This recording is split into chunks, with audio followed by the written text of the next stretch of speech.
Good morning or good afternoon to everybody, wherever you might be. Thank you for coming to this Parliamentary CND event on the human and environmental cost of Britain's nuclear weapons testing. By pursuing nuclear weapons, Britain and other nuclear weapons states have caused long-lasting humanitarian and environmental destruction. In the British colonised islands of Kiribati, the British government undertook nuclear weapons testing between 1957 and 67, leading to devastating immediate and long-term effects for the people that live on the islands. At the height of the Cold War, when Britain deemed it necessary to achieve nuclear weapons capacity, tests were also carried out on the island of the First Nations of South Australia. Before these tests took place, the British authorities were asked about the safety of First Nations people, and their response was that a dying race can influence the defence of Western civilization. And yet, despite the clear human impact, successive British governments have failed to publicly acknowledge or apologise for the human costs of these nuclear tests. These are not historical experience for the many people who would suffer from the fallout of radiation poisoning for generations to come. I was pleased to be part of the CND's delegation to the first meeting of states parties to the Treaty on the Prohibition of Nuclear Weapons, where I met people who spoke openly about how such devastation has been inflicted on them. With nuclear armed states, including Britain, increasing and their nuclear arsenals, we need to be very clear that the development and use of nuclear weapons comes at a devastatingly high cost to humans and the environment. They're fundamentally an act of violence, and no political circumstances can justify the use of such weapons of mass destruction. And whilst the UK may no longer engage in nuclear testing, the legacy of these tests endure today. Now, with this, I'm pleased to be able to introduce our first speaker today, who represents people that have been affected. The Kiribati Ambassador to the United Nations, His Excellency Teburoro Tito.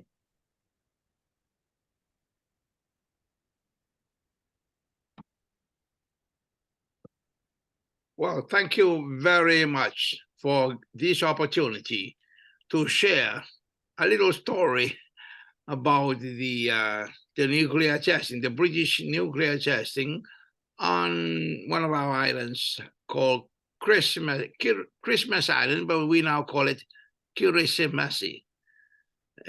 We have this habit of turning all English words into Kiribati words, like Gilbert's, Captain Gilbert's, who founded the island and put it on the map. We now call it the island, Gilbert Island, called Kiribati.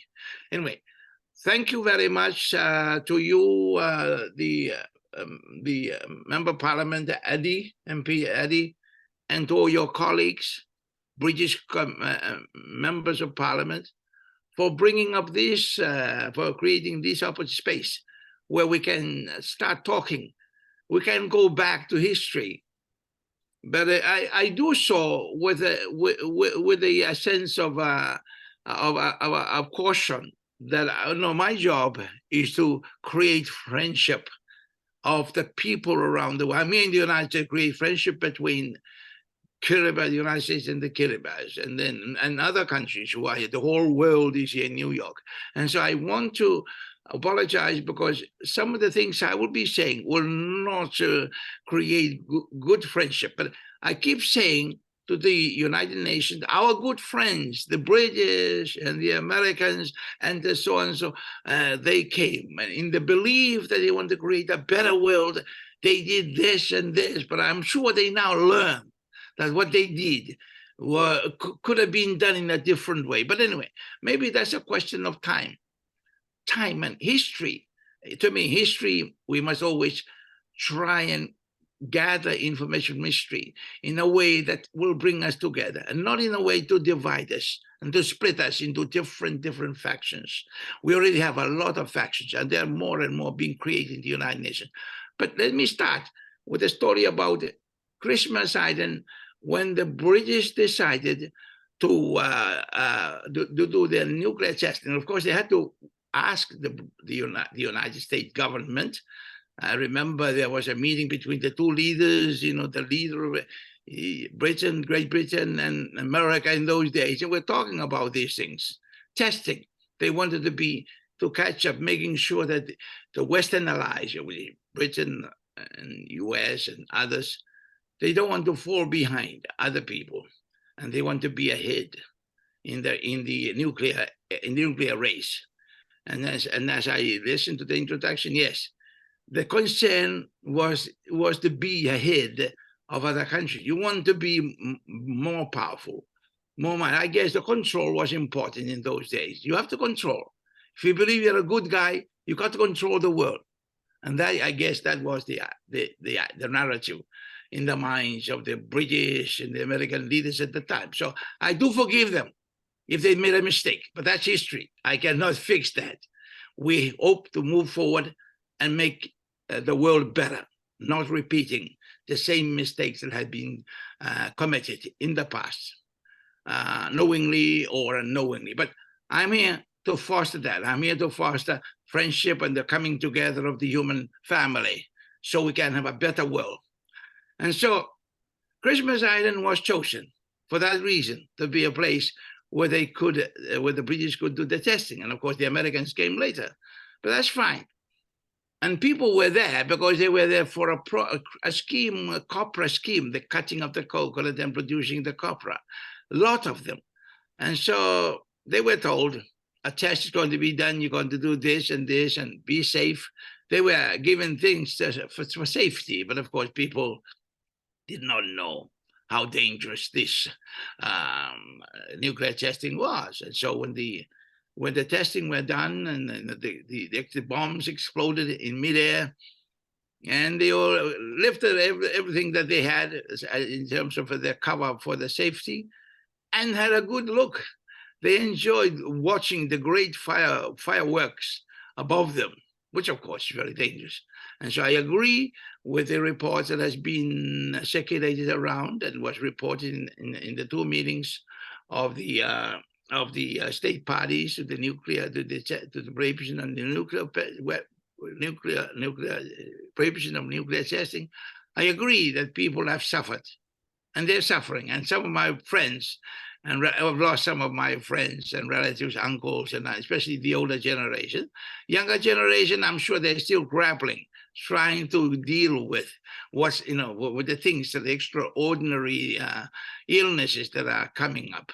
And we know there's some connection with that testing. And of course, our good friends, they keep saying, it's nothing to do with that. It must be something. But I understand. That's human nature. That's human nature. You don't want to feel guilty when you're a good human being. Doesn't want to be. But it's nice to rise above that and to admit that we made mistakes. And so, yeah, as I said, people are grappling with, we have young people, they formed a group, they're forming part of an NGO here in the United States called Nuclear Age Peace Foundation. We had them last time. Excuse me, my phone is ringing. I better tell them. I'm a bit. Okay, so they will come again for some time, hopefully, to to have their story recorded, and hopefully our good friends will accept the story as true, because we now have an issue with our good friends denying some of these things, and I don't like that. I want them to be honest. And if they're honest, we can move forward. If they don't want to be honest, then that's not good. And so I keep trying to influence my good friends to accept that this had happened. Okay, you may have heard that we put a resolution. We initiated a resolution in the United Nations, Kiribati and Kazakhstan. And we had our good friends from UK and France going against that resolution. The resolution is simple.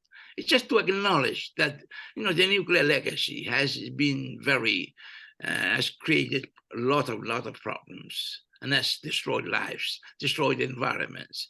And so we want that to be recognized. And I'm glad that the majority of countries, except for those two, were in favor of that resolution on nuclear legacy. And so we're moving forward towards the third meeting of state parties. We've had two, one in Vienna, first one, the second one in New York. The third one is, again, I think it's going to be here again in New York.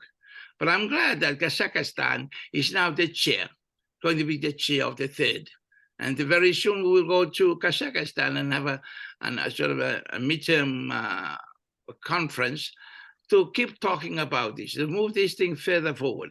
In the Vienna Convention, we agreed to have the Vienna Action Plan, which, among other things, include two things very important. First, the establishment of the Scientific Advisory Group, ZAC. That's been established. There are 15 top scientists in this field now becoming part of this treaty. And they start working, they already worked. The second is the establishment of a voluntary fund. The voluntary fund to help victims and to help affected states, the environment of affected states, to rehabilitate. And right now we're still, sort of negotiating for the terms of reference of the voluntary fund. There's some who say, okay, only those who believe in what we believe in can contribute, and those who don't, who are not state parties, they should not. I mean, that's one view, but I believe that anyone who's keen to contribute, they should, and we should welcome it. The use of that fund, of course, I believe that, and I think we're having countries supporting us, Kiribati and Kazakhstan, who are taking a lead in this thing, that it should be used for victims, to help victims, whatever way we can, and to help remediate the affected, the environment that have been harmed by nuclear testing. And into that effect, we need to send scientists. So the scientists have to be funded to go to Christmas Island and other places in the Pacific. You've got French Polynesia, Australia is there. And so we need to send the team to have a look at this, the damage, to see how much damage, how much radiation is there in the water, in the coconuts that people eat, in the crab, in the milkfish, in all those things. We must have those data. But I know we've got a bit of a pushback. Some say, you don't touch Christmas Island. It's already done. It's finished. And of course, when I was president, I asked the then Tony Blair and his government to do something. And of course, they did something, but they say it's everything done, clean. But I still have a question in my mind, because that was done by the British. And knowing the attitude of not wanting to feel bad about history, I feel like we need to go back and have a look again. Not to be unfriendly, but to know the truth. The truth is important, and let's move with the truth. With truth, we can move forward. Without truth, we cannot move forward. We can have wars and other things. So let me stop there. Let other people have a chance to to tell their story. Thank you so much.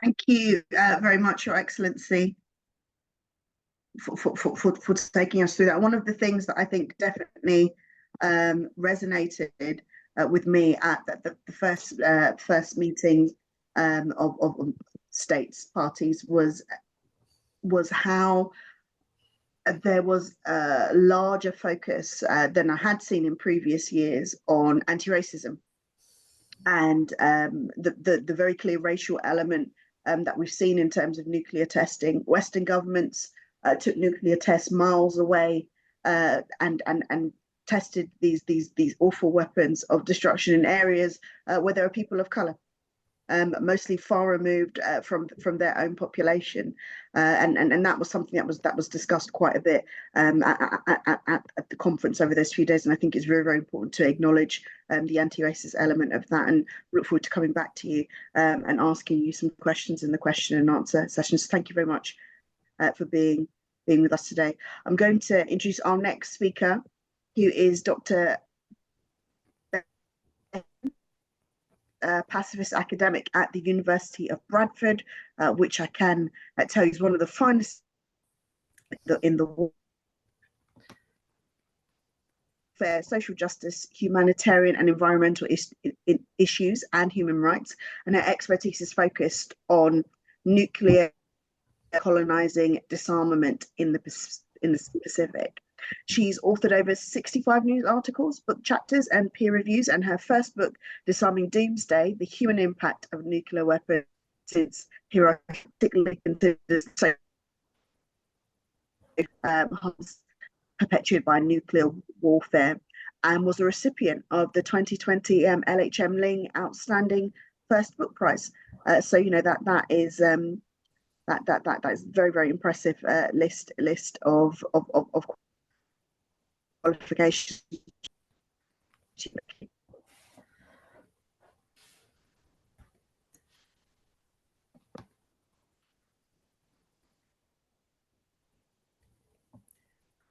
Thank you. Can everybody hear me? Yes. Yes. Loud and clear. Thank you. And thank you so much for your very generous introduction, Bell. It is an honour for me to be able to do some research in this field and to contribute a little bit to a very big issue that is much broader than just my work and encompasses almost every discipline, I would argue, and every nation state in the world. So today I'm talking a little bit about the human and environmental costs of Britain's nuclear weapons tests. So I've had a generous introduction. So I'm Dr. Becky Alexis-Martin. If you've got questions afterwards, please don't hesitate to ping me an email and I'll help where I can. So I've also included a little key reading on reports and books that I've written. But the thing that's interesting really that we want to think about is the nuclear weapons tests themselves. So when we're thinking about the nuclear weapons test, oh, one moment, there should be an image there, I'm sorry. Let's pop it up and make it big again, or just ignore that there isn't an image. So the 1950s and 1960s presented this apogee of Cold War rivalry and nuclear weapons testing, where local communities and indigenous people across French Polynesia, the Marshall Islands, Kiribati, Australia, Algeria, Russia, Kazakhstan, China, and the US were harmed by nuclear weapons testing. These indigenous communities, we should note. So it's local people, indigenous people, normal, everyday people who just happen to live in places. A lot of the time their homes were described as desolate wastelands and uninhabited as a justification for dropping these bombs on their homes. And so I'm going to talk a little bit about the Australian, Australian nuclear weapons tests in Maralinga and Emu Field, and the Kiribati nuclear weapons tests. Can everybody see my map okay? So you can see here, this shows you and illustrates the Pacific nuclear weapons test sites, which are my areas of expertise. So we've got Montebello Island, Emu Field and Maralinga, which is where the first British nuclear weapons tests were undertaken. And there's Christmas Island and Malden Island. And unfortunately, there are pockets of pollution across these sites to the present day, and Aboriginal and Indigenous and Torres Strait Islander communities and Pacifica communities who live in these places to the present day as well. So to give you a bit of background, there were 9 atmospheric nuclear weapons tests over Kiribati that were undertaken by the UK. These were the biggest tests you can imagine. These were gigantic hydrogen bombs. They were called the megaton tests, and they were hundreds of times the size of Hiroshima or Nagasaki. So you can imagine how large they were and how frightening they would have been to the local community. And then after that, there was a mutual defence agreement in 1958, which solidified the US and UK quest for bigger bombs and led to 24 more nuclear weapon tests in Kiribati from 1962 during 1962 when Kiribati was under colonial control. So let's talk about Australia. From 1952 to 1963, there were 12 major tests. So those are like your bombs that you can imagine going off, your atomic bombs, and then 200 minor trials. Now, these minor trials were super polluting, and they spread toxic substances like beryllium and plutonium across this sacred indigenous lands. As part of a broader programme of nuclear weapons testing, these tests were undertaken at Montebello Islands, Emu Field and Maralinga.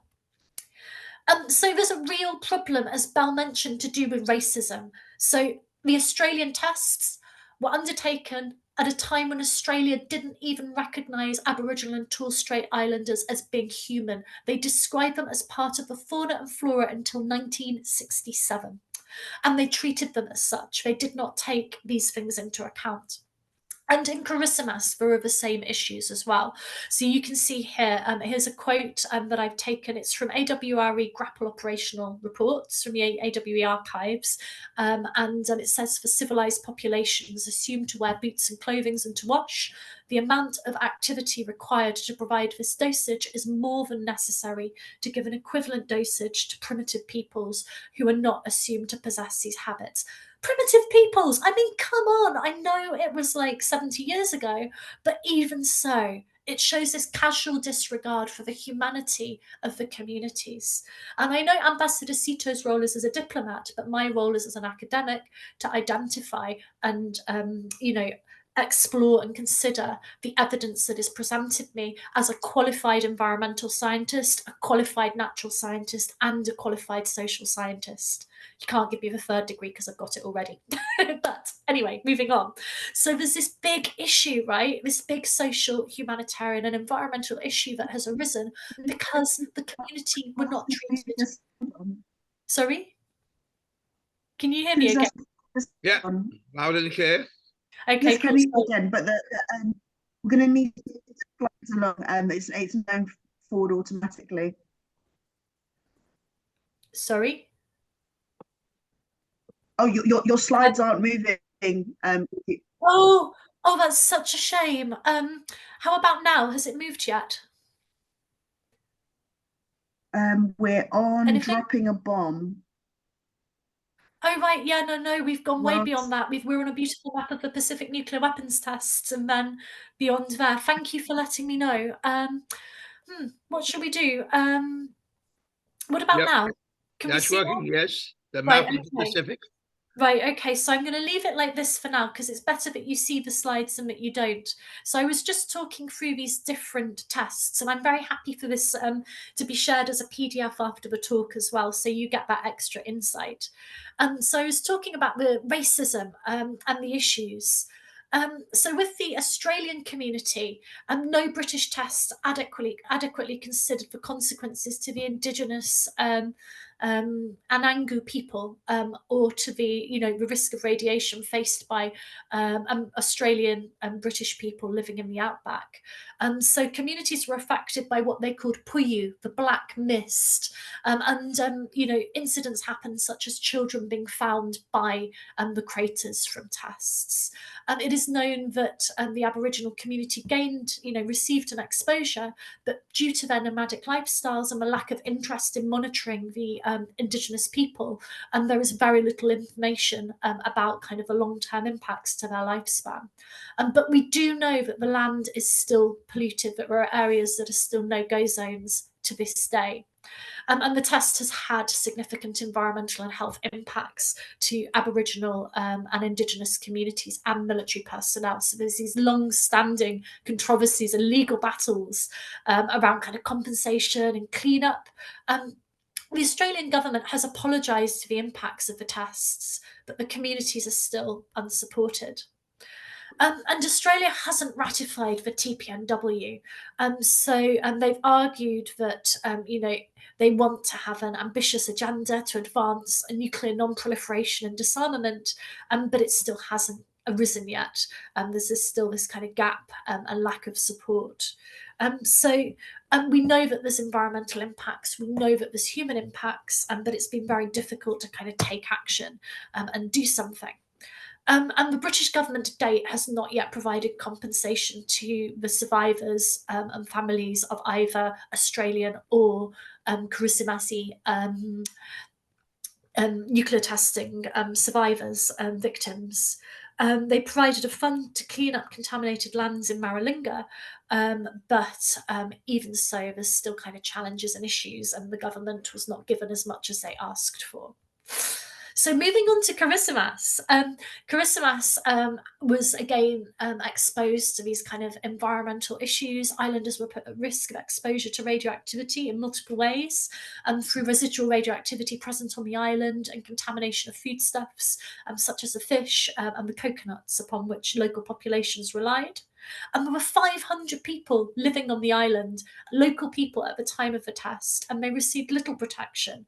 They were told to do things like stand on a tennis court with a blanket over their heads, or they were put in a boat and given a film to watch while the tests were undertaken.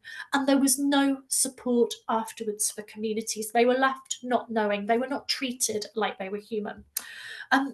And for the British, Fijian, New Zealander and US veterans who worked on the testing programme, many claim that their health was adversely affected by exposure to ionising radiation. But for them, they'd have only been there for maybe a couple of years maximum, whereas for the island community, they lived there still.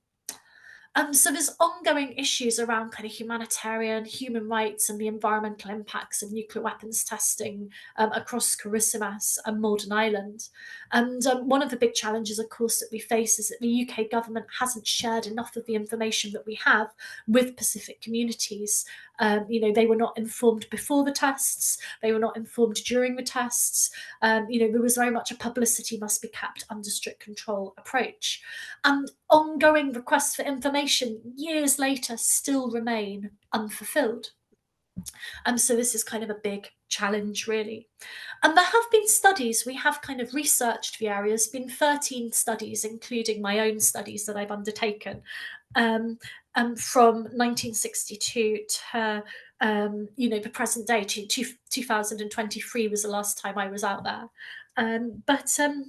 I think that the issues with these studies are that none of them provide an overall picture. None of them have been financially funded adequately enough to do a full environmental monitoring study, a full health study, right? And we need to be looking beyond ionising radiation. So you're going to have radionuclides, but you're also going to have transition metals. You might have persistent organic pollutants, and you've got all these other things that are often the residue of military activity, both in Australia and in Kiribati, the Republic of Kiribati.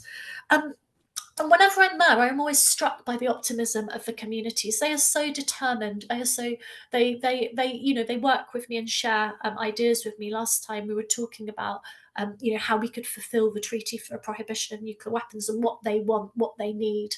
And what they asked for is so simple from a humanitarian perspective. I spoke to the nuclear victims group. They call themselves the nuclear cancer survivors. And all they asked for was old people's homes for the elderly to be supported, for medicine, right? Their hospitals are huts. I have been there, I have seen it. They deserve high quality, sophisticated medicine to treat their more unusual conditions, and for support to protect their environment and to preserve the sites of nuclear weapons testing for memorial purposes. And so there's this big challenge, really, because a lot of these studies that have been undertaken already, they've not been carried out independently, and there's this inaccessibility of knowledge, which leads to what I call and what I work on specifically as epistemic injustice, right? So how do we resolve this? How do we ensure that local communities have voice, that local communities are heard, and that they get what they need? I think this is one of the big challenges, thinking about the known and unknown environmental and humanitarian impacts of the nuclear weapons testing. Because they've affected indigenous communities, they've affected military personnel as well, and there's been transgenerational effects, social effects and displacement due to the community having to move, and ongoing what I would call victim assistant needs. So my most recent research last summer showed, I conducted workshops with 175 people to discover that the kind of local priorities are supported living for older people, better medical care and support, accurate historical documentation of the tests, a peace museum, a memorial, and an atomic heritage trail, and better education as well. Again, it strikes me they're quite humble asks, really, and things that should be fulfilled through the Treaty for the Prohibition of Nuclear Weapons. But I always find the conversations and the quotes that I hear from the community quite stark as well. They've said, how, particularly among the elders, how frightened they were during the nuclear weapons tests. So I would personally include things like psychological support as well, and counselling, and genetic counselling as well. So it's difficult though, because this inaccessibility of knowledge hampers the ability to understand what took place in Christmas and took place in Australia, has led to impeding work of the Kiribati government, academia and civil society, all of whom are collaborating to try and address the impact of the nuclear weapons tests. Oh, it's such a shame my pictures aren't displaying. I'm very sorry about that. To conclude, really, there's been a plethora of environmental, social, cultural, and health impacts to both the Australian Aboriginal community and the Christmas community. I think it is no consequence that both communities have some of the shortest lifespans on our planet. So the average lifespan in Christmas is about 66, and the average lifespan for an Aboriginal community member is in the low 60s, say 62 to 63. It's not just the immediate radioactive effects of the bomb, it's a long-term stress, it's a change to lifestyle, it's all these other impacts, these consequences that arise when you desecrate an environment by testing a nuclear weapon on it and change a community's life irrevocably forever. So it's been an absolute pleasure to speak to you, and I hope you found kind of my quick overview interesting. I mean, it's giving you some interesting insights. I'm just going to go back to my first slide, since Zoom and my PowerPoint appear to be a bit incompatible. But it has been an absolute, it's been a pleasure to speak to you, and I look forward to your questions. And I think my final message really is that this work is not done. As a scientist and social scientist, the studies that have been previously done have various biases and are not comprehensive. For example, there's no longitudinal study of health for either Aboriginal communities affected by nuclear weapons testing or Christmas communities, and much work needs to be done to kind of get beyond the immediate visible, because you can see environmental degradation when you go to Christmas. You can see the spoiler heaps, you can see the remains of kind of, the concrete from old military activities, but you don't see the pollution. That's the invisible part, and we need to have a full survey on both sites to really understand the human environmental costs of Britain's nuclear weapons tests. Thank you so much. Thank you. Thank you very much, Becky. I think it's really, really quite shocking to hear the extent of the environmental and the human impact. I think one thing that I would say is that every time I hear about these specific impacts, no matter how much I have heard them before, it always learn something new, and always something that actually just makes you quite shocked that we would continue to do this, and more importantly, not do things to address the issues that have arisen from actions, quite frankly, that our country has taken. I know another thing that's quite shocking to find, well, perhaps not shocking, or just another layer of injustice, is that there continues to be discrimination in the assessment of it, and on top of the discrimination that led to the test being done where they were. Thank you. Absolutely awful. And I think it was very wrong that I know what did happen is that the Australian delegation did attend the first member states parties meeting. They didn't participate, but they did attend. I was very disappointed that the UK did not send a representative at all, particularly given that there were delegates there from places that had been affected by their direct testing. So I'm going to move on to our final speaker for today, somebody who I had the pleasure of hanging out with at that particular meeting that I've mentioned often, particular conference I've mentioned often this seminar. Tom Unterrainer is the chair of the Campaign for Nuclear Disarmament. So we're very, very pleased to have Tom, our chair, up next. Thank you very much, Bell, and thank you to Becky, and thank you also to the Ambassador for their contributions to this meeting. Also, thank you to Rachel from CND's Parliamentary Officer for making this event happen. And it's very important to say this at the outset, that I hope that this is the beginning of a longer and more in-depth piece of work to finally hold the British government to account for the horror show. And we've heard about the horrors, the absolute horror show that was Britain's nuclear testing program. So you've heard from a diplomat, you've heard from an academic, and I propose to deploy the bluntness of a political campaigner, I guess, in what I'm about to say now. But I'm not going to open by focusing on British nuclear testing in particular, but I want to recall the minor role played by a British Prime Minister in the first French nuclear test. I think this story exposes a number of important elements of the costs of such testing, the reality and the legacies of colonialism and of neo-colonial attitudes, of racism embedded in the system, the lies and denials around nuclear testing, and the utter hypocrisy and double standards practiced by successive British governments. In January 1960, shortly before France staged the first of its nuclear tests in the Algerian Sahara, which it started during Algeria's liberation struggle from bloody French colonial rule, the then British Prime Minister, Harold Macmillan, visited Ghana, which had recently won independence from British colonial rule.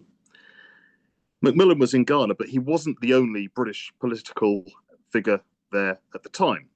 Others, including anti-nuclear activists Michael Scott and Michael Randall, were in the north of that country, where, together with an international team, including members of the Ghana Council for Nuclear Disarmament, they were attempting to enter French-controlled colonial territory. Their aim was to disrupt French plans and to expose the deadly realities of not just atomic and nuclear weapons in themselves, but the testing of such weapons. They knew the effects of such testing. What was Macmillan doing in Ghana? What was his purpose? At a press conference on January the 10th of that year, the day before his departure, Macmillan told reporters that Britain was in no position to lecture France on the proposed Sahara tests, as she had her own bombs. Those were his words to the assembled Ghanaian and international press. So far, so true. By January 1960, Britain had detonated 21 atomic and nuclear tests on colonial and former colonial territories. With the signing of the Mutual Defence Agreement, which we've heard about already, between the US and the United Kingdom, British testing was transferred to US oversight, assistance, and more often than not, facilities, underlining again Britain's complete reliance on the US in these matters. So by January 1960, the Prime Minister of Great Britain will have had at his disposal data and information from these 21 tests. He will have known, or at least have been briefed in detail, or he could have got the detail if he'd been bothered to ask, he'd have known the impact of these tests. He would have been aware of the human and the environmental costs of such testing, even if they were not phrased in those terms at the time. He should have been aware of the extent to which radioactive fallout can spread far and wide. He should have known the devastating effects of such testing. So did Mr. Macmillan warn the people of Ghana of these realities? Not a bit of it. Rather, he told the press conference that the Sahara, and I quote directly, the Sahara test would not harm the people of Ghana. He lied. Responding for the Ghana Council for Nuclear Disarmament, its chair, E.C. Quay, told the press that the council depreciates most seriously the statement which Mr. Macmillan has made, which is in fact intended to encourage the French to test their bomb on African soil. Now, a huge wave of opposition to Macmillan and his words, as well as to the French tests, spread across the region. And by the time Macmillan showed up in Nigeria to address the Lagos Parliament, He stated his alleged opposition to nuclear tests in Africa or anywhere else in the world, he said. So said the man who signed the Mutual Defence Agreement. But of course, Britain and Macmillan did nothing at all to dissuade the French from conducting their tests. Because how could they? To have done so would have been to admit openly and honestly the already known impact of nuclear tests. To do so would have exposed the gross dimensions of the explicit racism at the heart of Britain's nuclear testing.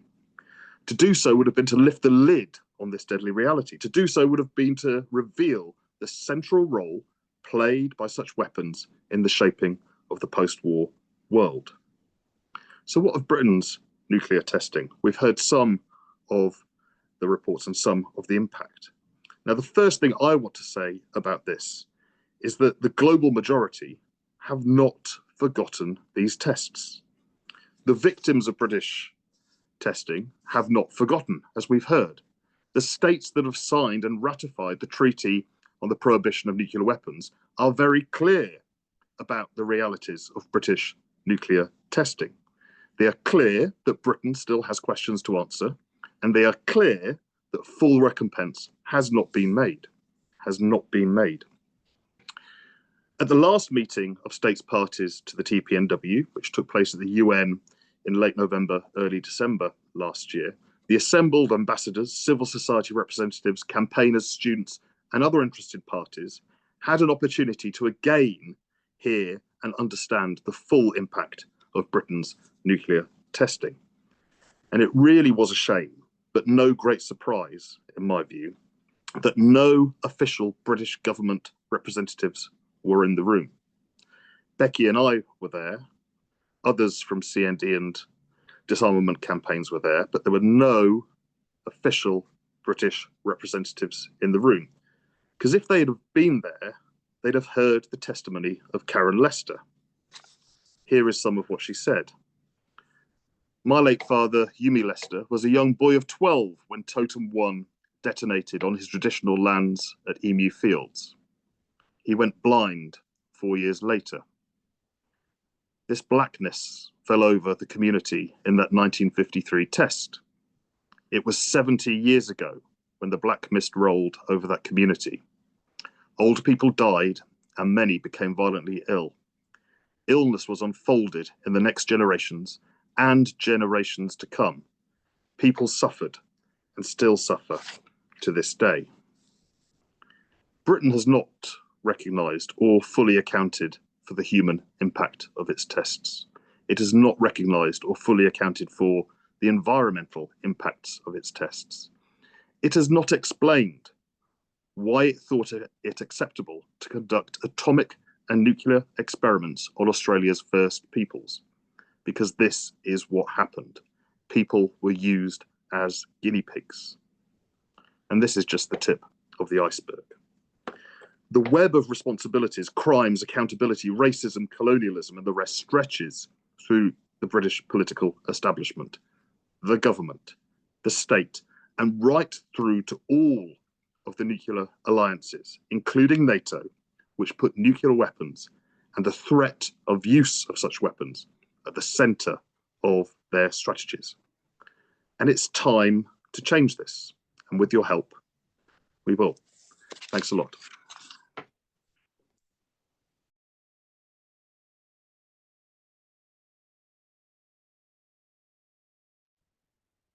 Thank you very much, Tom. And again, underscoring what is really quite clear discrimination in how many governments, in particular our own, have really proliferated racism in the use of nuclear, with their use of nuclear testing, and also I think making very clear that they have currently no plans to rectify their wrongs via reparations or any other means. And I think it's really important, as you've said, that we continue to campaign on this issue, because it's fundamentally wrong what has happened, and so much needs to be done to address it. Now, we've got a short amount of time for questions, and I see someone's done it already, which is quite helpful. If you do have a question, if you wouldn't mind using the raise your hand function on Zoom, I'll come straight to you. And the first question I've got is from Tom Cuthbert. Can we... Hello, can you hear me? Tom? Yeah. Yes, thank you, Tom. Well, this has been a problem that I think British CND people have been aware for many years. We remember a moving visit from the Shoshone Indians. So my question really is, maybe to Ambassador Tito, there are many communities around the world, the American downwinders. There are people whose sites have been polluted by nuclear waste. Are there any plans to link with those communities? Because the downwinders has been very successful in getting millions of dollars of compensation. Surely some of that compensation could be devoted to people with other problems in other parts of the world. Is there any chance of establishing solidarity across the world with these groups? It would take a lot of work, I'm sure, but I'm sure it's worth doing when people know what the problems are. Okay, no, that's brilliant. Thanks, Tom. We're going to come back to Ambassador Tito, but I'm going to go on to the next question. I'll get Ambassador Tito to come back to you slightly later on. Jennifer Philpott-Nissen.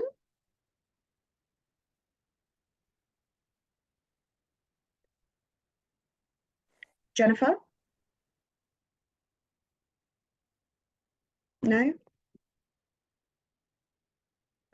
Okay, I'll go on to Simon Pearson. Hi, hope you can hear me. Hello. Yes, I can. So are any countries trying to do cleanups of these areas? Obviously the islands we've heard about, and I never knew Algeria had been polluted by testing. And anything, what's the US doing in its own indigenous lands? Thank you very much. And I'll take one more. We'll take that round of three. John Cooper.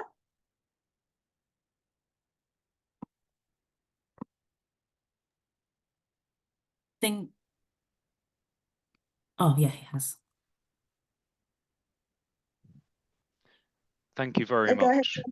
I'm struck that there is potentially a dual challenge facing those islands, with rising sea levels and the immediacy of needing to move populations and people to places of greater safety, alongside dealing with the longer-term heritage of Britain's racist testing of nuclear weapons. I was first drawn to this attention through the work of the World Council of Churches when I had the privilege of travelling to the region, and I'm grateful for its prophetic voice. But I'd be interested in hearing how we keep this more historic question, which still lives out in the plants, animals and lives, alive, when it could be said that the climate change and raising sea levels is of greater immediate urgency. Okay. Thank you very much. I think those might be able to be handled in one, and if okay, Becky, I'm going to go to you first on those particular questions. So how do we maintain focus on the historic challenge when it is historic challenges when the other environmental issues are clearly taking precedence in some cases, and are there any countries trying to do cleanups? Great question. The two issues intersect because the places that are most climate vulnerable are the places where nuclear weapons have historically been tested. It is these places that have the most fragile ecosystems. I was literally lecturing on this on Tuesday, so great time to ask me. So you've got what we call the climate nuclear nexus, which is how these two countries interact. And this is one of the really important things I think about the TPNW and its funding, because it is for the environmental remediation of impacts from nuclear weapons testing, but often those impacts and remediating those impacts will help these nation states to look forward and to support themselves in light of the climate crisis as well. They offer opportunities to kind of reconsolidate environments, to build seawalls perhaps where environment has been changed or demolished or adjusted, to decontaminate and to, you know, create safe brownfield sites for future generations, and to justify the support for climate funding as well, to say, look, these are not just contaminated islands, these are people's homes, and they have now had environmental remediation. You know, it gives you a double-pronged attack. So that's my perspective on the climate issue. And as for places that have had remediation already, this is really interesting. So in Kazakhstan, in Semipalatinsk, there's a polygon, and there was a US-UK remediation project that was going on until 2012. There has been a remediation project in Australia, and there has also been a remediation project in Kiribati. But arguably, these projects have not extended far enough. Our environmental standards and our understanding of pollutants and pollutant behaviours and sediments has advanced dramatically, even in the last 10 years. The approaches that we use. I know this personally because when I was doing my master's, I worked on supercritical fluid releaching. I worked on paramagnetic separation to remove radionuclides from soils, right? And I've seen like these technologies go from being, you know, pipe dreams in trial pits to things that can actually be used. So our monitoring is better as well. The technologies we used to use, things like ICP-MS, inductively coupled plasma mass spectrometry, its parameters are more sophisticated. Our XRF is better.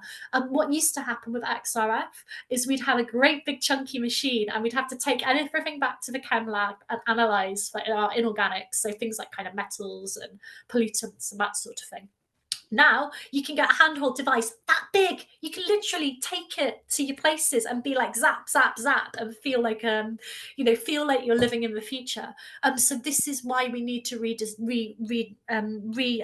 these places, because one, the environmental standards have changed. Two, the technology for monitoring has changed. Three, the technology for remediation has changed. And finally, we need a global environmental standard for these sites that doesn't just cover ionizing radiation. We need to be thinking about, as I said earlier, these transition metals, these persistent organic pollutants, these teratogens, all these other contaminants, you know, from DDT to beryllium that persist in these sites and at these sites, in sediment, in land, in atmosphere, and to ensure that these sites are clean for future generations. So there has been cleanup attempts, but they are not adequate. And I say this as a chartered member of the you know, Association for Public and Environmental Health, as somebody who is a qualified environmental scientist. So that's my perspective.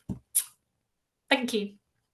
Thank you very much. There was another question for the ambassador, but I think he may have looked up for it. So I'm going to go to Tom for the next one and then come back to the ambassador.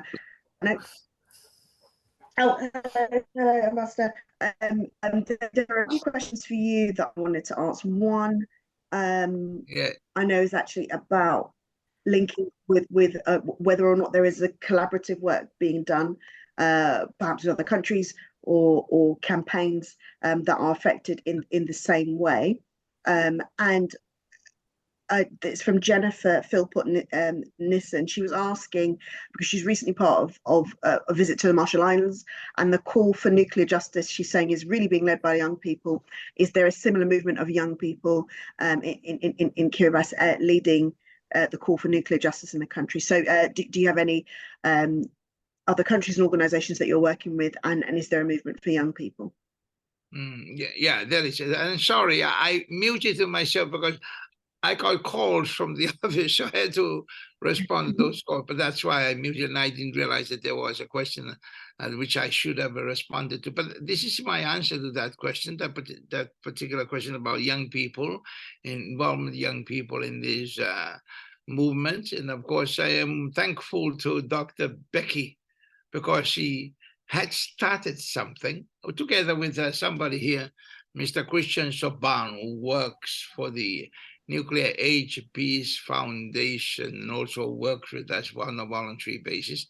And now we have young people. They're very excited. They've been here, and we thank Kazakhstan for paying for them to come to New York for the second meeting of state parties.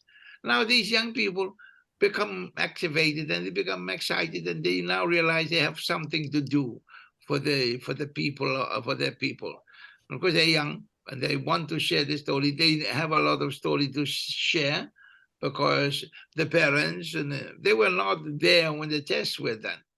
They're young. Some as young as 15, 14, 15. So it was very challenging for us to try and get people into the UN that age, because the UN has a certain age limit for allowing people to come in. But we have a movement. It's working. It's moving forward, and I'm sure they will contribute a lot in the near future on this movement. That's part of the question I want to answer. Is there anything else that is relevant for me?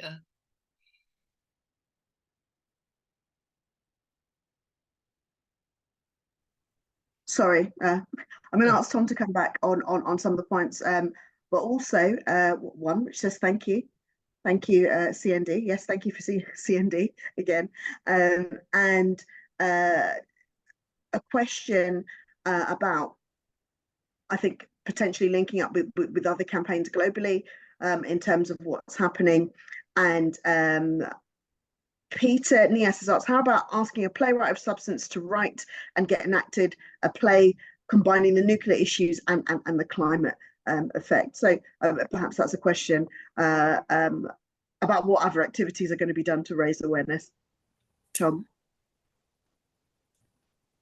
I saw Becky gesturing at the suggestion of play. I have comments. So I was catching up with Chris Thorpe the other day, and we're putting together some grants and things, thinking through like kind of where we could go. So Chris Thorpe has done a brilliant play recently called A Family Business, which is all about kind of how the Treaty for a Prohibition of Nuclear Weapons came into force. It was down at the Royal Court in London. It was up at Manchester at home, and it's been like all around the UK.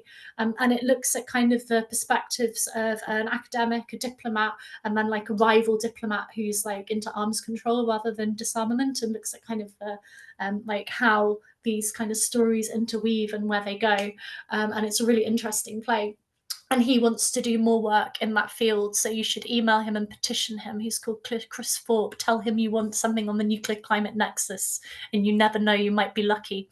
I don't reveal what I'm working on in the future because it's always best as an academic to keep your cards close to your chest unless it's with people you're working with. So Ambassador Tito and Tom will be hearing from me probably, unfortunately, but it's going to involve climate change, and it's going to involve creative practice. So who knows? But yeah, it's been about 30 years since I was last on the stage, Becky.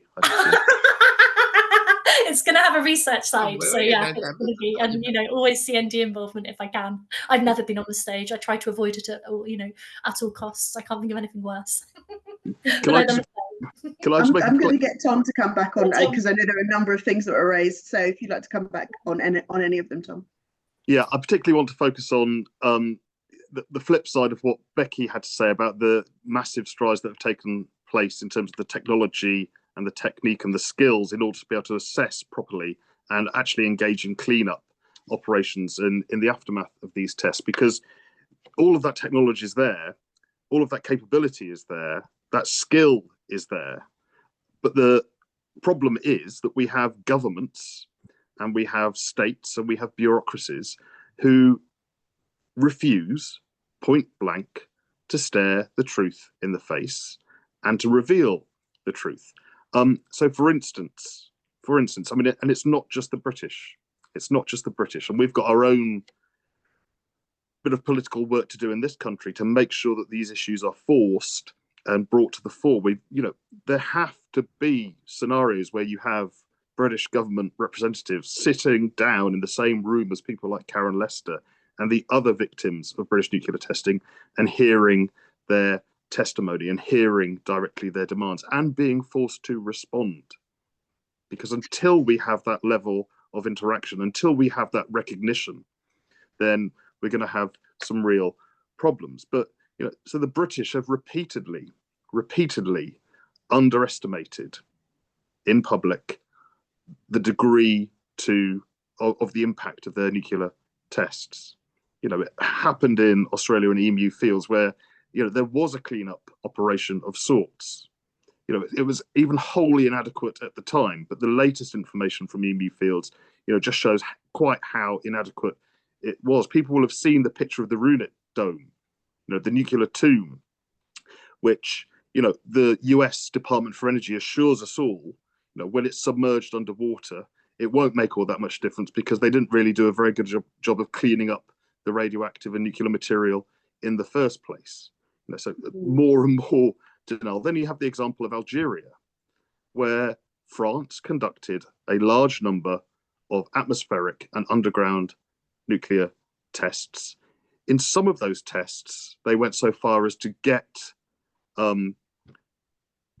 political prisoners, liberation struggle fighters from Algerian jails. They tied them to posts in the vicinity of nuclear blasts to see what would happen.